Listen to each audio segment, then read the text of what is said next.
Muchas gracias, honorable concejal Torrado, por su gentil invitación, a la Comisión de Hacienda del honorable Consejo de Bogotá, por permitirme, por lo menos, participar, dando algunos elementos que quiero entregar para que este cabildo pueda tomar una decisión ponderada y justa frente a este proyecto de acuerdo del alcalde Peñalosa.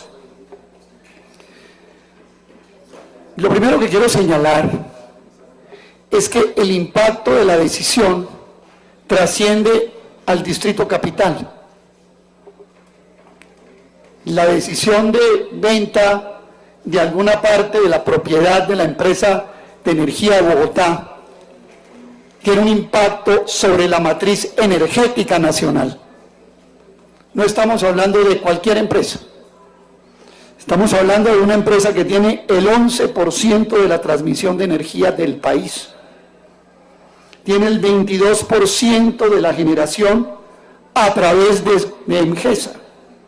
Tiene el 21% a través de esa misma empresa de la capacidad instalada de generación del país. Y a través de Codensa tiene el 24% de la comercialización y distribución de energía en Colombia.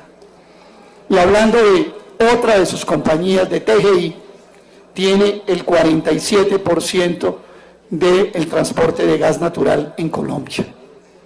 De tal manera que la decisión que ustedes van a tomar, honorables concejales, impacta directamente a la matriz energética de todo Colombia. Implica, por ejemplo, un cambio de manera indirecta en el control privado de la generación de energía en el país. Implica un cambio de manera importante en el mercado nacional de transmisión de energía.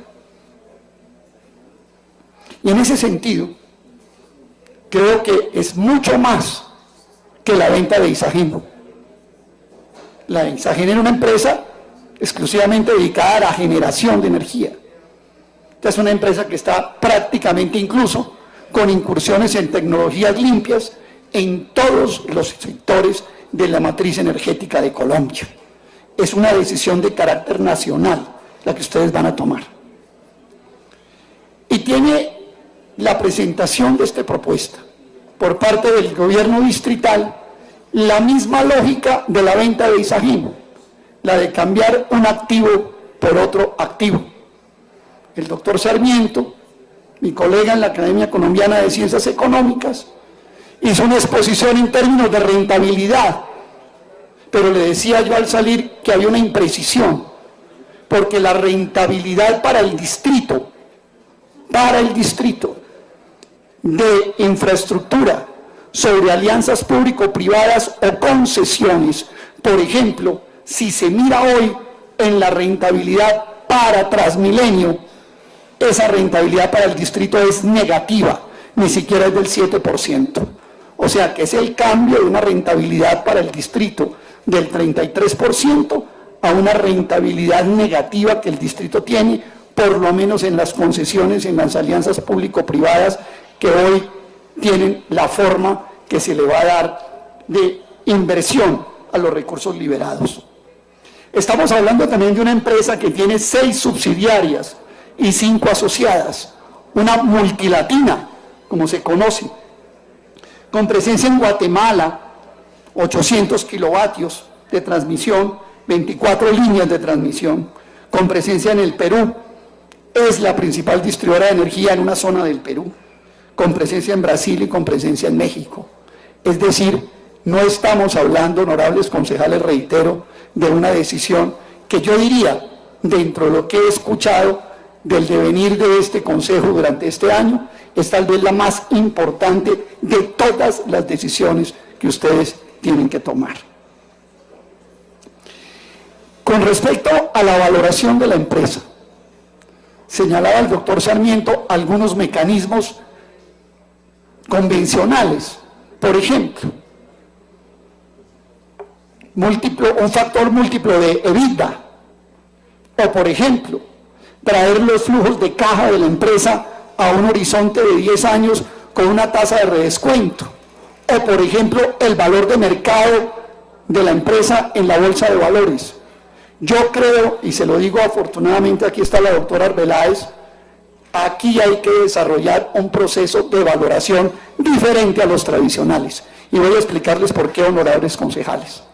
Cuando uno mira la estructura de ingresos de esta empresa, el 55% provienen de ingresos operacionales, pero un 45% provienen de ingresos por dividendos. Cuando uno hace los ejercicios, honorable concejal Sanguino, de multiplicar por el EBITDA los ingresos operacionales, o multiplicar un factor por el EBITDA que incluye ingresos operacionales, no incluye ahí los ingresos por dividendos, que son el 45% de los ingresos de la empresa. O cuando trae los ingresos de caja y los trae con una tasa de redescuento para un valor presente, tampoco incluyen los ingresos por dividendos.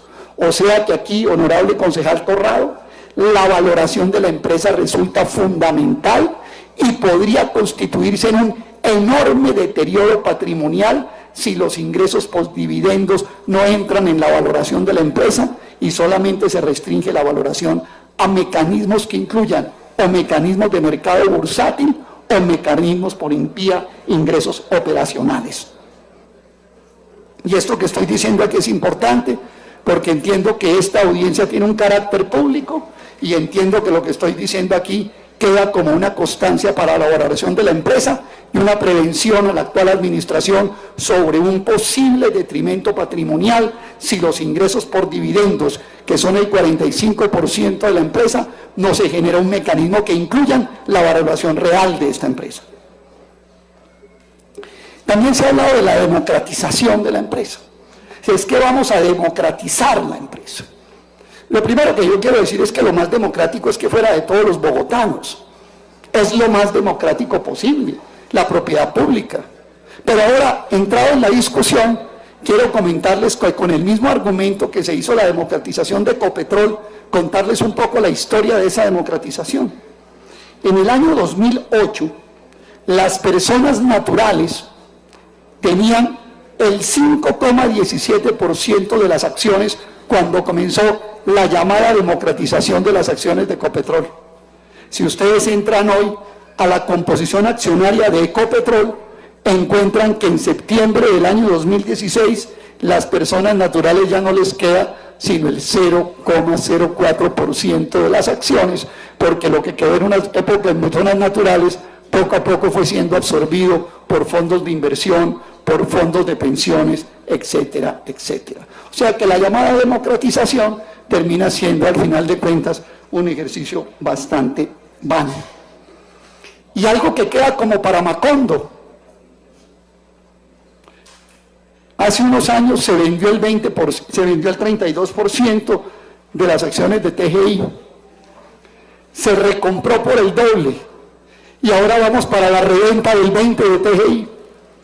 Es en la práctica lo que está pasando. O sea, vendimos, recompramos y revendimos. Esos son los 3 capítulos macondianos de TGI con el que vamos a iniciar el tercer capítulo en la venta del 20%, porque ustedes saben que la empresa Energía de Bogotá es la dueña del 98% de TGI, pues al vender por 20% de su participación quiere decir que vuelve a revender amarrado a todo el grupo de energía en el que está otra vez el 20% de TGI.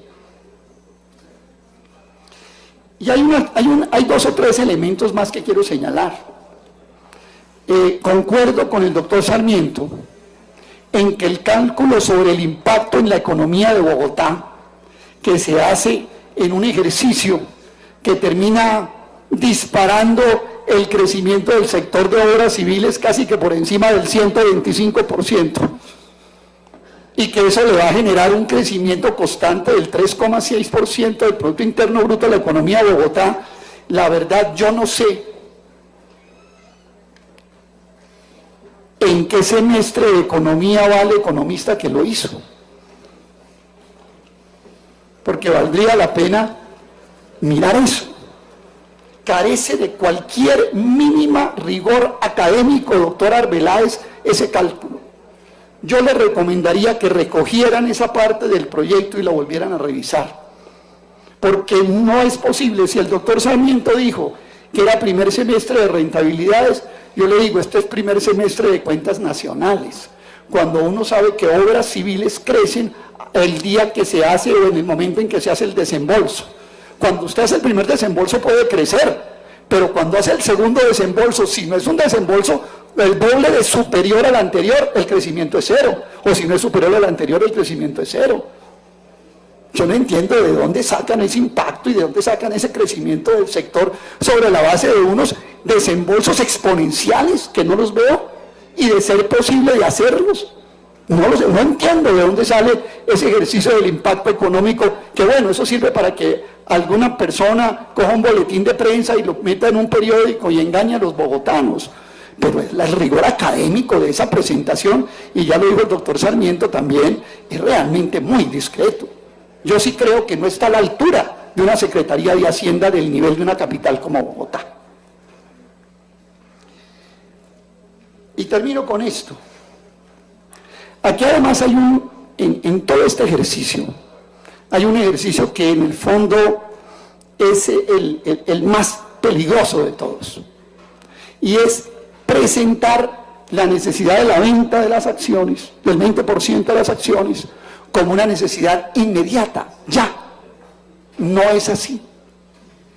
Eso tiene un flujo de caja. Y ¿por qué? Porque si le aplicamos a esto el criterio de flujo de caja, no habría necesidad de vender, incluso para invertir en estos activos de menor rentabilidad. La empresa genera caja que permite ir invirtiendo en un flujo de caja racional lo que se necesita para las obras que están proyectadas. En un horizonte de 8 a 10 años, usted puede perfectamente con un flujo de caja aplicar los recursos que va a liberar, porque hay que hacerlo ya, porque se necesita un cheque de 4 y pico de billones de pesos ya. Eso hay que explicárselo a la ciudadanía. Ese cheque de 4.5 billones, etcétera, lo que se calcula, que además, si aplicamos mi teoría de valoración, puede ser muchísimo más. Simple y llanamente se necesita para ir a apalancar las alianzas público-privadas de los beneficiarios de los concursos que se van a hacer. Es que lo peor de todo es que ni siquiera es para entregarle a los bogotanos unas vías que puedan disfrutar. Es para el principal disfrute de los concesionarios que van a apalancar sus alianzas público-privadas con unos recursos de un cheque que hay que entregar ya. Y entre otras cosas, hay que poner cuidado que aunque así fuera también, no corra la misma suerte de los recursos de Isagen. No se les ocurre que Isagen produjo 6 billones y al final de cuentas terminaron aplicándose a su propósito inicial menos de la tercera parte de los recursos. Yo, con todo respeto, se los digo, honorables concejales, este negocio no tiene ni pies ni cabeza. Esta propuesta es verdaderamente absurda contra las finanzas y los intereses de Bogotá y de la matriz energética del país. Es un negocio con la misma lógica de Isagen, pero 10 veces peor que el de Isagen. Muchas gracias, doctor Torra.